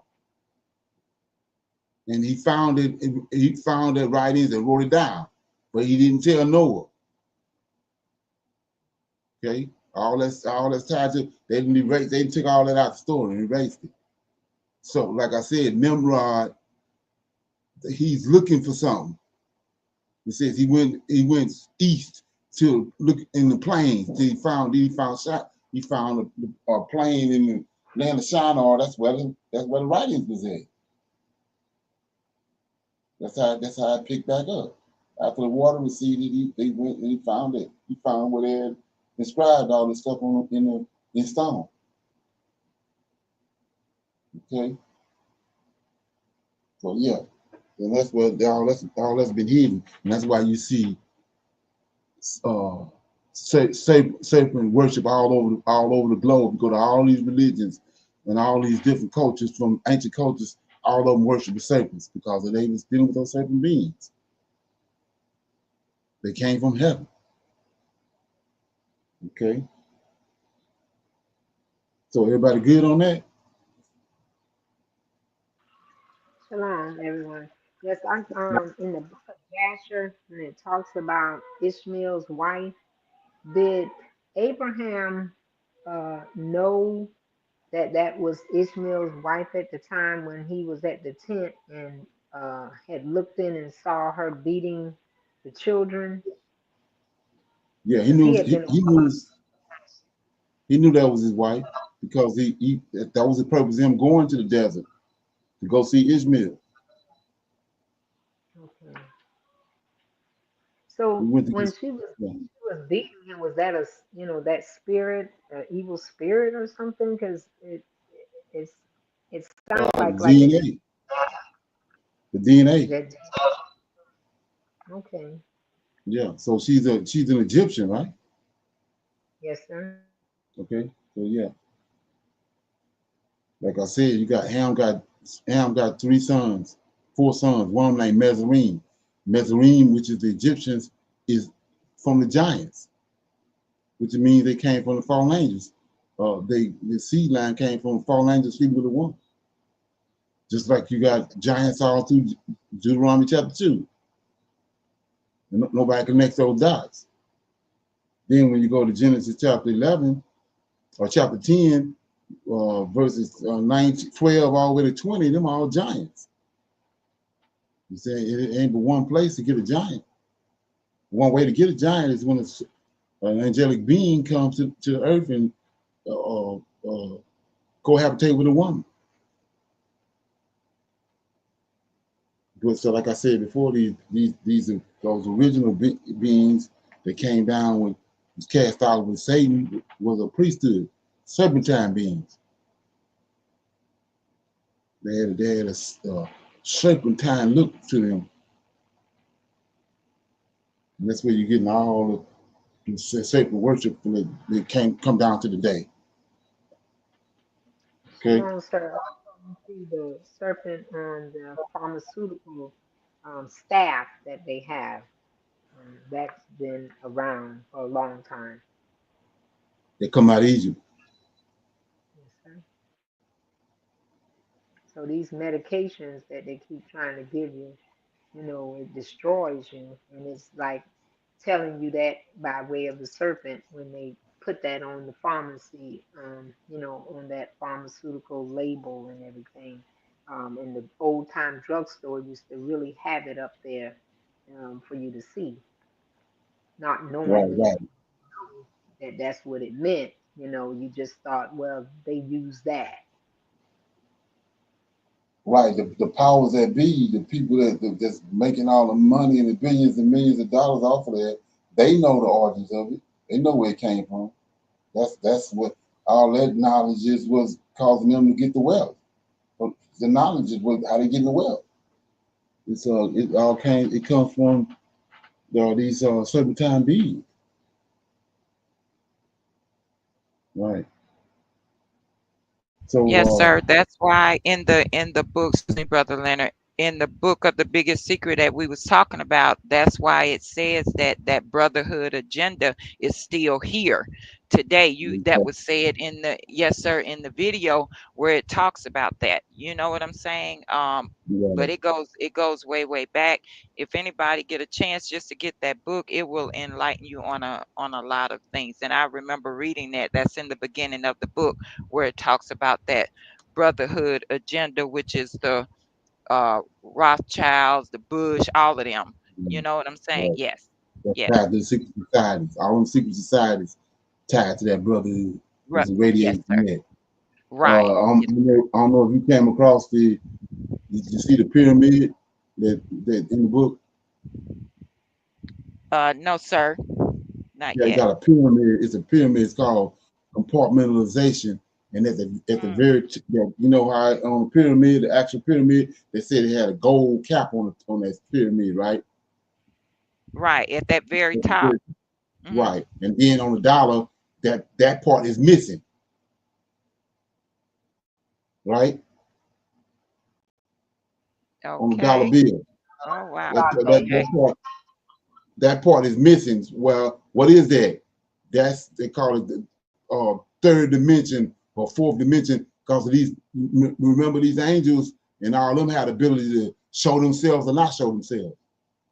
So that compartmentalization, the very hierarchy is these serpent beings, but they in another dimension. They only come to this dimension, like I say, that's where Kabbalah, all those ancient stuff that these Edomites and Zionists, that's where they communicating with you. And that it's just third ward dimensions. I can't think of what they call it, but if you go and look in there, you can see they got a drawing in there of the pyramid. That's what all it is. What you see in these rappers and all them doing, showing you that pyramid, that's what it is. Okay. You also have that eye on there that you see those stars, you know, putting eyes on them, tattoos, or doing that sign across their eye and all of that in the public eye. That's all pointing to the same thing. That eye is the eye of Horus, which is the eye, which is the same thing, that pyramid. And also If you can watch the movie, or what they call the name of the movie, you know, if you don't know nothing about this stuff, a lot of it the movie gonna go over your head. But the left eye is you know, knowledge. You lost the knowledge, and so in the movie, Horace eye, he got a glass. His eye was put out, and they gave him a glass eye made out of you know, sapphire stone. But anyway, yeah. So that's what that is. So that's the knowledge that illuminates knowledge, which, like I say, goes to the Illuminati. That's the knowledge that the angels had, and the angels brought down in Genesis chapter 6. They corrupted mankind.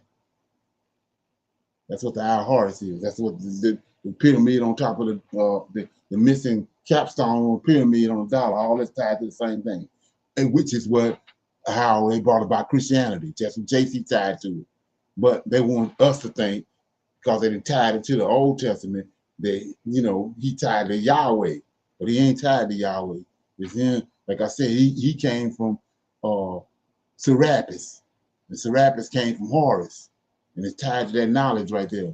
But they got us, you know. Matter of fact, what I was just reading, the psalm I just read, David said, the psalmist said that when they cried to the Lord, he delivered them. So we've been crying to the Lord, supposedly the same God, but we ain't been delivered, because it ain't the same God. Yeah, so that's how you write to divide that. So with that being said, anybody else got anything else before we move on? Okay, so I'm over here with I guess I saved this thing we gave you. I'm gonna deal with this right here. You know, anybody familiar with can somebody give me a take on the four winds of heaven? We see it, the precept is all over the Old Testament, but the one I want to go to is, okay, you got two of them. One of them is when the Euphrates is gonna dry up. He's got four angels in the Euphrates. So that's supposed to, you know, it's four angels, Michael, Gabriel, Raphael, Uriel. They came down in Genesis chapter 6. They came down at the Tower of Babel, right? So, and then he says, when he resurrected the bones, resurrected our forefathers out of their graves, he said, "Come, O four winds, from the four corners of the earth, and breathe upon these slain." That's these four angels, the same ones, four angels, males, that's in the cloud in Ezekiel chapter 1. They wherever Yahweh go, they with him. If he comes with them, he on this contraption that's on top of the sapphire stone. They tote them. So they males, like I said, they didn't took wisdom and made a woman out of wisdom because of the serpent worship. And so now I want to show you something. So we see, like I said, in Genesis chapter, after the flood, the Tower of Babel said, "Let us go down and deal with man." Genesis chapter 126, Genesis 126, that's these four angels. We know they came to Abraham in Genesis 18. So here we go. Let's look at this. This is a golden nugget times 10. So this is Naaman, right? Everybody know who Naaman is, right? Yes, sir. Yes.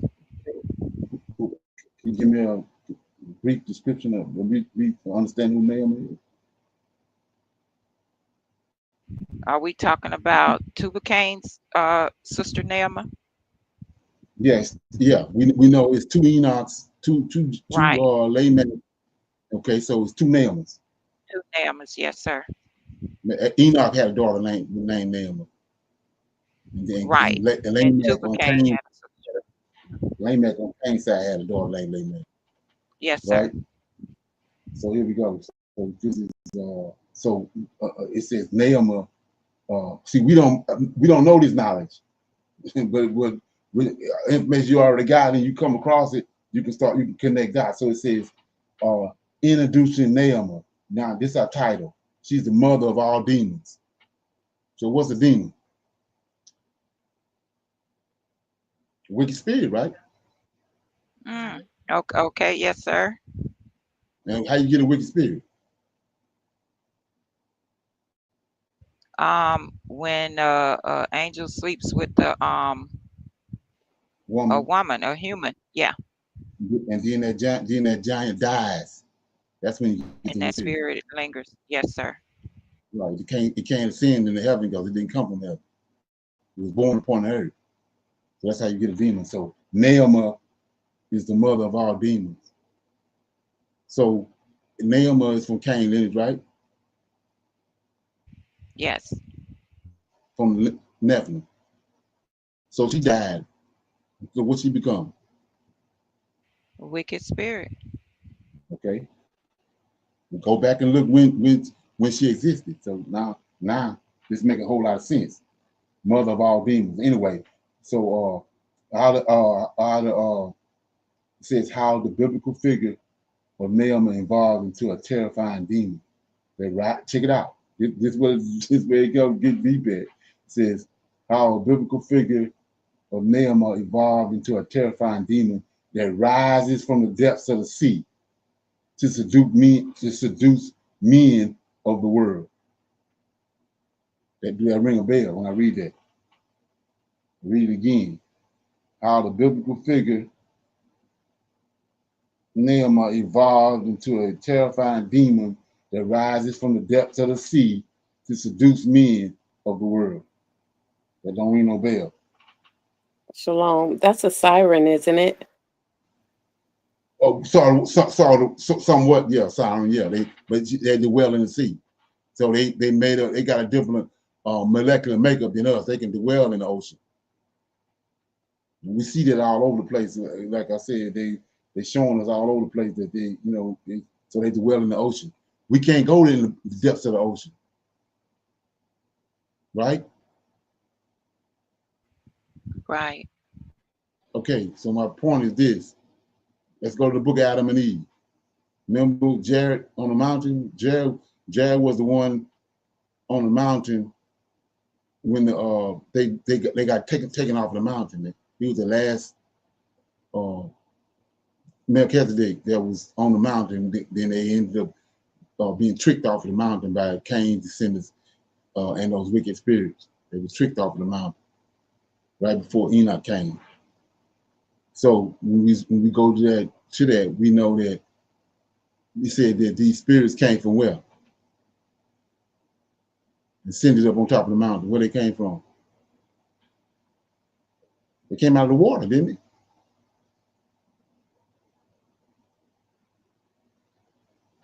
Yes, sir. Can you hear me? They ascended up out of the water and came up to and showed themselves as angels of light, spirits of light, like they was angelic beings. To fool Jared and them and trick Jared off of the mountain. And then what he said, and then Jared said, "Where you come from? We don't. What world you come from?" They appeared to them as beautiful creatures, and then he said, "Our world. We're going to take you to our world." Remember what we just read the other day with Seth? What Lucifer said that he tried to take him where? To his world, right? To his world, yes, sir. Right. But they came up out the ocean. That's where they world at. They came up out the ocean. That's why we ain't dealing with them. They're in a whole different place where we at that we can't go. They are what they call extraterrestrial or terrestrial beings. Well, they're not made like us. And then, like I said, they didn't shed the body. They spirit beings. But anyway, so let's look at this. Now check this out. This is where the drum come in at. You gotta let this permeate. So it says, let me get it. It says, four demonic mothers. Come on.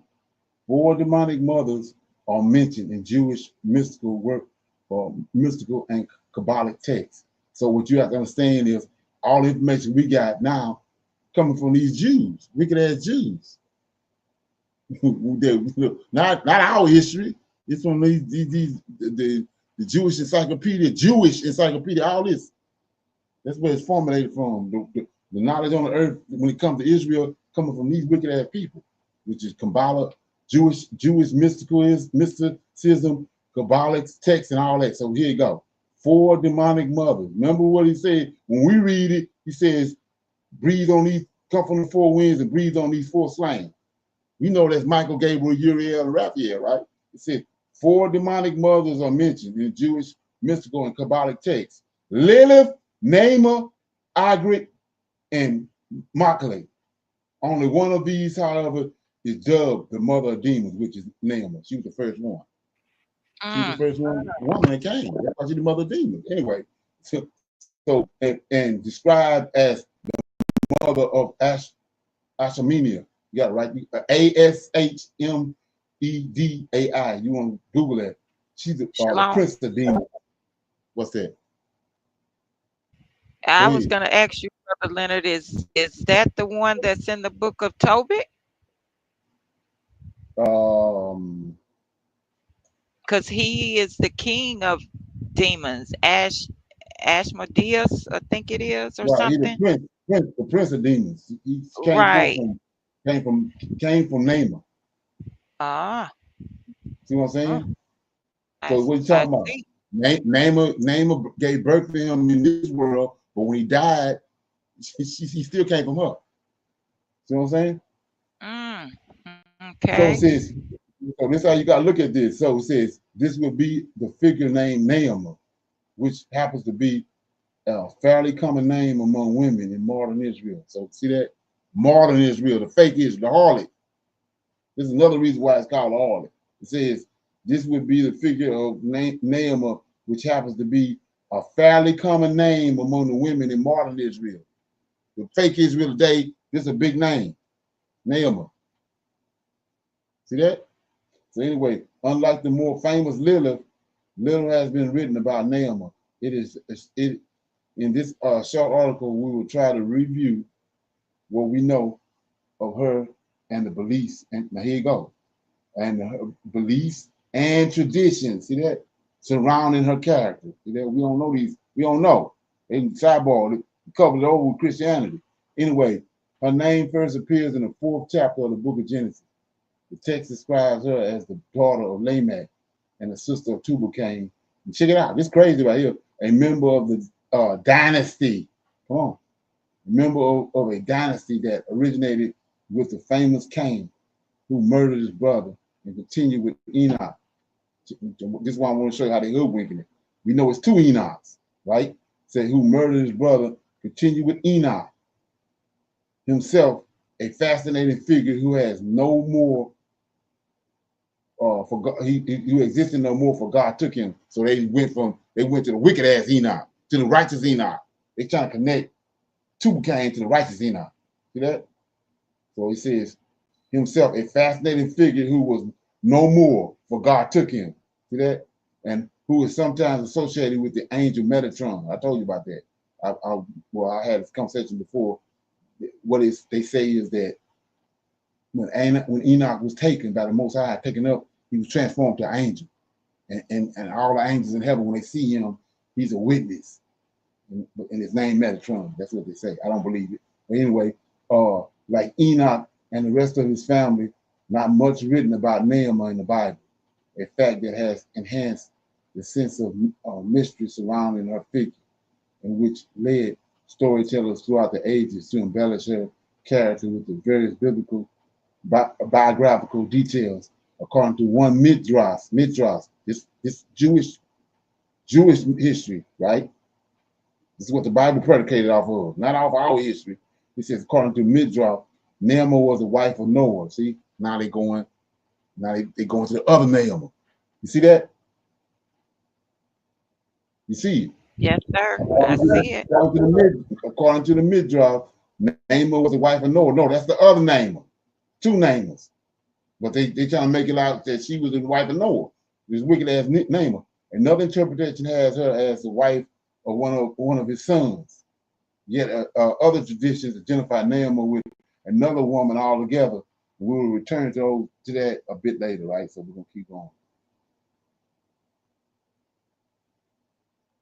In the same Midrash that mentions the marriage of Naamah, sister of Tubal-Cain to Noah, the sages. These ain't no Israelites. Sages also give two seemingly contradictory origins of Naaman's name. So here you go. Some believe that the name was given to her because all her deeds were pleasant, while the other interprets her name as she who, check it out, she who beats or on a drum to draw people to an idol worship, right? Another Midrash states that Naaman was so beautiful that she was responsible for the incident, which we know is true right here, responsible for the incident mentioned in Genesis 6. I told you all that. The daughters of Cain, which is Naaman, right? And we know how we get Naaman. Lamech ended up crossing over into Adam's lineage. Okay? Cain white. Cain, remember he cursed Cain. Cain white. Adam sins is dark. Go to the transatlantic slave trade. You know, let that ferment. Anyway, so it says, whomsoever they chose, okay, let me go back up. All her deeds were pleasant, while the other interprets her name as she who would beat on a drum to draw people to idol worship. Another Midrash states that Naaman was so beautiful that she was responsible for the incident mentioned in Genesis 6. The sons of God, see that? The sons of God saw that the daughters of humans were beautiful and they took wives for themselves, these Naaman daughters. Whomever thou chose, in other words, claimed Midrash, Naaman was one of the daughters of humans that caused the angels to descend on the earth and to fornicate with them. Then her demonic character appears more clearly in the Zohar. It's another, I don't know if you know about these books, Zohar, Hadash. All this is these wicked ass Jews. Is what when you in Christianity, these the way they go in reference, not our books. So anyway, Yitzhak said, "Why is it written?" And the sister of Tubal Cain was Naaman. Well, Rabbi Yitzhak said she was a righteous woman and pleasing. So that's the Naaman that Enoch married. I mean that Noah married. The Rabbi Hillel said the simple sense of the scriptures indicate that she was learned. Check it out. This will get crazy. She was learned. And if you ever watch any movies on this, you'll see what I'm talking about. The simple sense of the scriptures indicate that she was learned in metalworking, like her brother Tubal Cain, as implied by what is written. He was the progenitor of every implement of bronze and iron, and the sister Tubal Cain, Naaman. He invented the craft, and his sister was with him, as it is written. And the sister of Tubal Cain, Naaman, she was skilled like him. See that?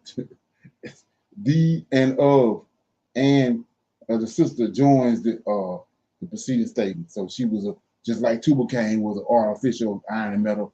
She was right with him. She understood it too. That's what it's saying. She was the mother of demons. She bore them. She bore them for a look. The mother of Ashmedina, king of the demons, is named Naaman. Okay, keep going. Eventually, there were two different traditions concerning the character of the biblical figure Naaman. The difficulty here is clear.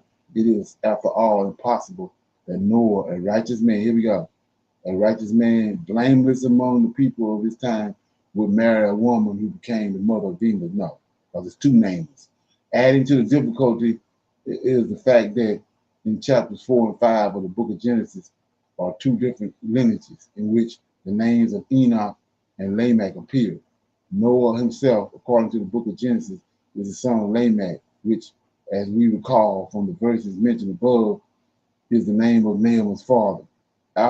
Apparently, it was difficult to reconcile the traditions. Hence, in his later version, the character split.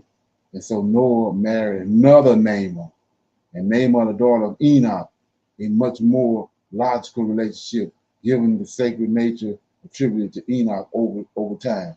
She is said to be the only woman in the generation of the flood who maintained her purity. If so, are these really two sides to the same Naamah? No. Or are there these two different women called Naamah? Yes. One pleasant and one idolater. Okay, one a righteous woman and one a beautiful temptress. We have no definite answer. Yeah, we got the answer. We have no definite answer for now, so we will continue to examine the demonic bird. Right, keep going. As we mentioned above, the demonic Naamah is called the mother of demons, and she is identified in peculiar as the mother of Ash Medita.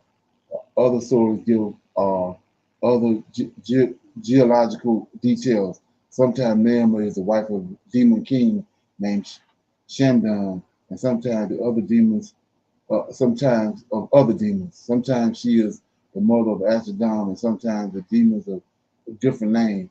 In any case, her name appears in quite a few genealogies of demons, such as Hanad begot little Hanad and took as his wife Naamah, and she gave birth to Belad, and Belad ruled from the seed of Ashadam in the year 4,840 in the creation. Okay, we keep going. Says Rabbi Benhad Ben Asher wrote the following about 4 demon mothers. Among them, Naamah is his commentary on the Torah. See that? In the commentary on the Torah, right? The Torah we read. We have a tradition that 4 women, look at this, 4 women became the mothers of demons. They were Lilith, Naamah, Igrit, and Maklet. Each of them disposed of a whole camps of followers, and a spiritually negative aurora emanates from them all. It is said that each one of them is dominant during during one of the 4 seasons of the year, and that they are greater than the mountains of Nimsa. This mountain is located near the mountain called Hishnet, darkness, and each one holds sway during one of the 4 seasons of the year from sundown until midnight, and they all the members of their respective camps. The gathering on the mountain is perhaps reminiscent of the story from the European folklore about witches who would gather for communal celebrations at certain times of the year. Interestingly, the sages did divide the year into 4 periods, beginning in the month of Tisha, Tevet, Nishan, and Tomaz. However, I have been able to determine which demon is responsible for which period. So when they say the 4 winds, this is what they talk about. Naamah and Lilith appear quite often side by side in various writings. Like Lilith and Naamah, a main task was to seduce men in their dreams. In addition, she was Lilith's accomplice in strangling babies. It is said that Naamah's abode was in the depths of the sea. It is. For example, in the book of Mirrors, David ben Yadin, Yasha's grandson of Mahina writes, and Naamah exists to this day and dwells in the depths of the great sea and emerges and trifles with humans and seduces them in their dreams. From there, she was set off on her night journeys into the minds of human beings. In the Zohar, it is written, she, Naamah, was the mother of demons having issue from the side of Cain. See that? From the side of Cain, and was appointed together with Lilith or children, diphtheria, whatever the word is. Say, demon Lilith and Naamah are considered so evil and frightening that they are commonly identified as 2 harlots. In other versions, they are Lilith and Igrit, who seek a judgment before King Solomon in their quarrels over the child that each claimed as their own, as described in 1 Kings chapter 3. And the Jewish sages have been able to reconcile the various traditions about Naaman's character, and we will certainly not tend to do so, whether it was one name or two. It's already been to be on the alert. Okay, so let me get on down there right quick before I close out. It says, so they started finding. When you go back to I was telling you about Shinar, and then what we read in the book of Enoch, what the angels taught the women. They taught them how to make those amulets and how to engrave stuff on stones and on rubies and all that, and put curses on people. So they found this. They ain't telling nobody, but they found this all over the place. These names on these rooms, they call rooms, and on these different things. These names of these 4 women. So when you over in the New Testament, this is what they talking about. They ain't talking about when we sitting there reading and we thinking they talking about, you know, what we know as from Hebrew. But this is what they talking about. And so how we know that? Because look, they got all the wealth. They're getting the wealth. Like David just said that when they called the God of Israel, he answered. It's been 3,000 years we calling him and we ain't getting shit. Because we ain't dealing with the God of Israel. Okay. Any comments or questions? Shalom, Brother Leonard. I have a question. Like you read over that, but that stood out to me. So those 2 harlots that's in First King, you know, with the death of the child, that they're saying that's Lilith and Naamah? No, that's what I'm saying. We know it ain't because of the knowledge that we have. But somebody else reading it, they'll jump on it. But we know we can rightly divide and see that. Like I said, they try to put it in there and say that okay, you 3 different scenarios saying that is it the same name or is it not, or is it 2 different names? We know it's 2 different names. It's 2 different Naamahs, yeah. Right. So yeah, we can rightly divide it. But somebody else reading this, crazy. you know, Oh my goodness. Oh yeah. Ain't that something? So we had 2 hours. We had 2 hours, so we're gonna cut it off right there. So based off this conversation, if somebody come over with something, do some research, and you want to bring it back up again in a Q&A or whatever, we can do it. But I just wanted to shine a light on that to show you what these people have done. It's all based off of, like I said, Christianity is based off of this. Once you start dealing with it, you can see where Christianity came from. Okay. Yes, sir. Yes, sir. And you look at what the serpentine and how they use the women is so lustful, and you could just see it. Right. Exactly. Lust, and then they wear these things, and the women of the water, those serpentines, they made them say mermaids, and they're supposed to be so beautiful and gifted or whatever in the mythical sense. Right. And then look at Solomon's situation. Now you can see how Solomon got caught up. Right. See that? They was in behind him. Yes, sir. And David. Yes, sir. Right. Yeah. Shalom, Brother Leonard. I have one thing before we close. I don't know if the sisters remember this, but we talked about it last week out of the Testament of Reuben chapter 5, where you were talking about the women are evil, right? Just like it's, they try to put us all in the same basket, but we're not. When you broke it down, and the understanding that we received was it's these women that they're talking about. The women that you talked about tonight is what's connected. Yes, sir. That's connected to that chapter 5 out of the book of Reuben. Reuben they're not like Israelite women. Right. And these are the ones that the 200 angels came down to. Right. Yes, sir. Right. That's what I thought about too. Also, yes, sir. Right. Exactly. And then they had an unnatural beauty, like we just talked about. That's what draw Eve to the serpent. He had unnatural beauty, and Naamah came from him. She got unnatural beauty, and her daughters got unnatural beauty. So yeah, there it is.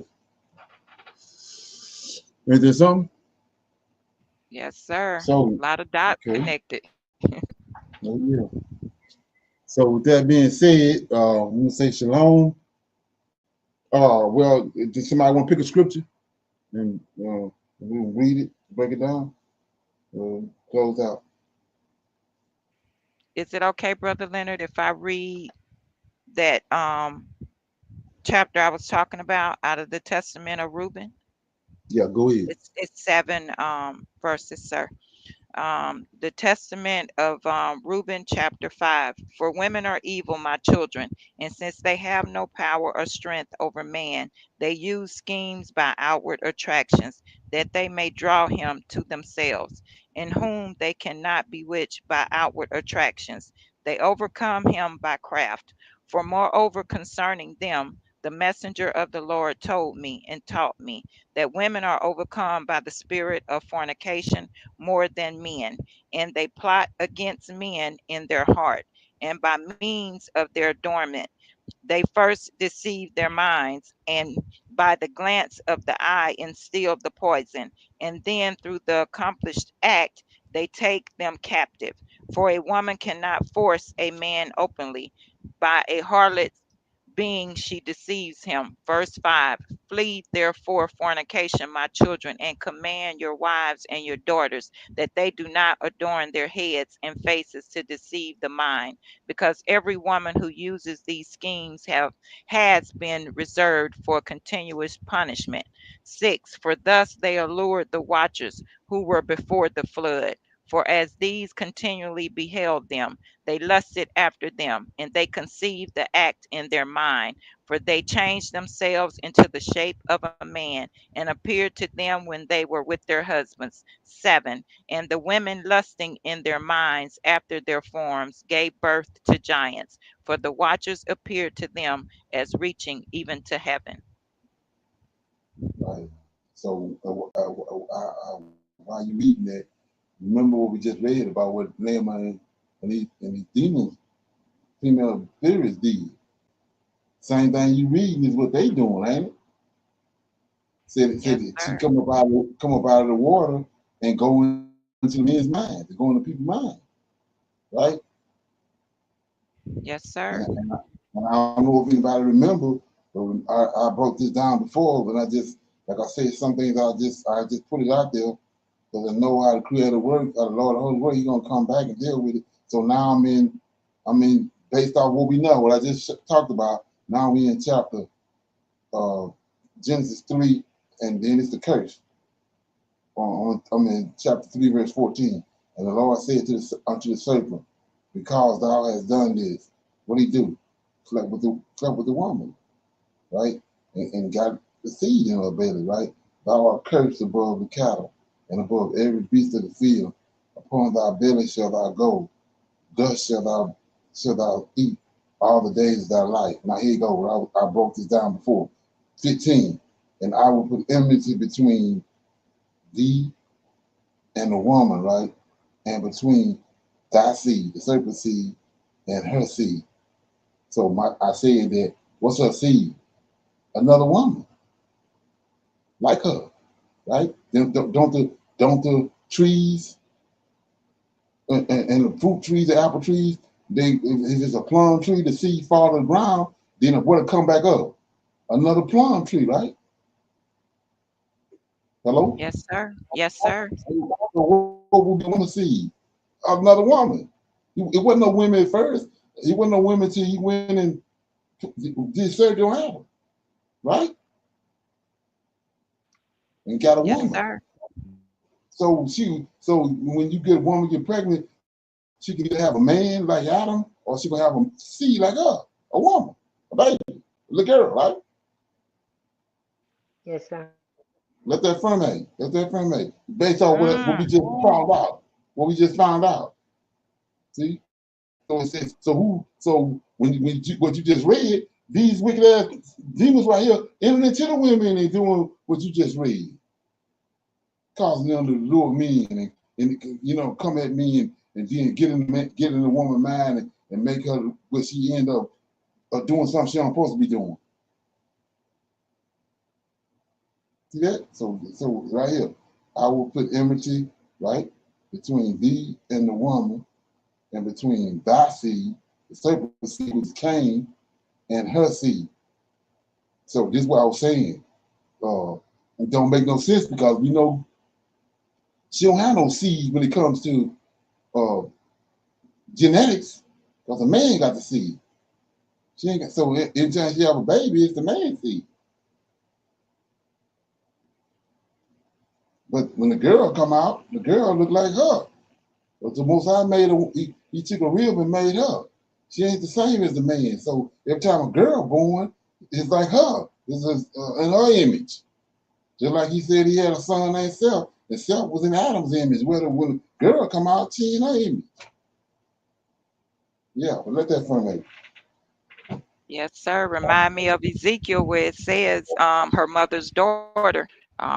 I gotta find that, Right. Brother Leonard, in Ezekiel. Yes, Right. sir. Right. Come on. And they didn't pick it when the New Testament with JC, they took that seed and try to make you think it's JC. But when the woman don't have no seed, right? But DNA wise, what Most High did with the real, it keep on duplicating itself. Either the man gonna have a girl or a boy, based off of what he did with Eve when he took the real.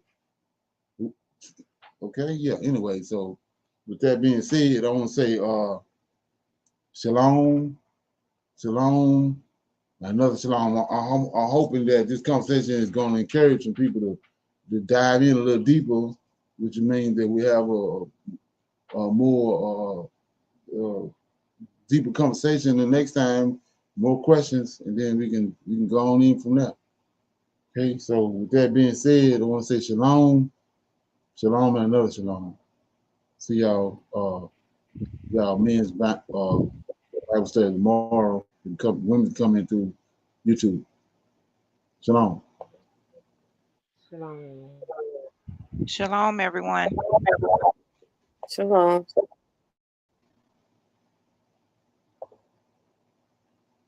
I highly recommend that you get this book and you read it because it's a must that you understand who God head is in the order that's in the Old Testament in Tanakh, because it's not the same as in the New Testament.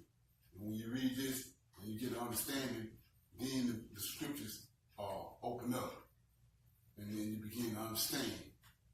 So I highly recommend that you get this book. It's the Elohim of Israel, and it's a breakdown on the word Elohim and who the God of Israel is and the Godhead.